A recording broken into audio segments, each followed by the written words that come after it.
What's up, man? YouTube. Here's the cold start.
Yeah, this setup has like off the shelf, like little flow masters or whatever. I kind of did it in a rush, so I'm probably gonna change those out to something that sounds a little bit more tame, a little bit, but sounds good at wide open throttle.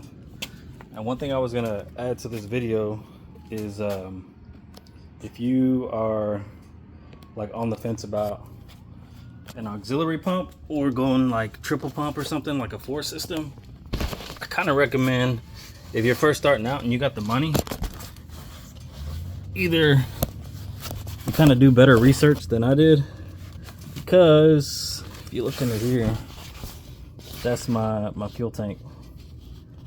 So basically I've had this auxiliary on for like 3 years, and I tried to patch it recently, but that shit is not holding. So at some point that tank has to be redone or sealed up again somehow. So if you have any questions about the auxiliary setup, I would definitely contact the shop you're working with and see what they prefer to do, because I know it didn't cost me much, because I think I bought it like secondhand, like brand new. Like I think they were like $1,000 at the time, and I think somebody was selling one for like $700. So I jumped on it. But in reality, now, you know, if I don't put E85 in this thing and I come in my garage, this kind of stinks.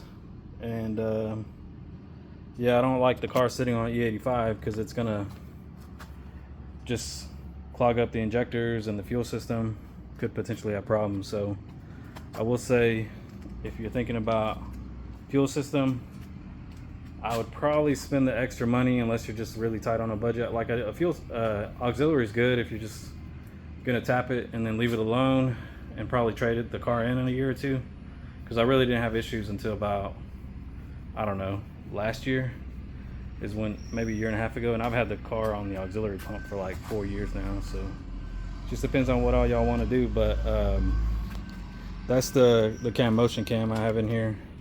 I don't think the specs are on this box, but let me see.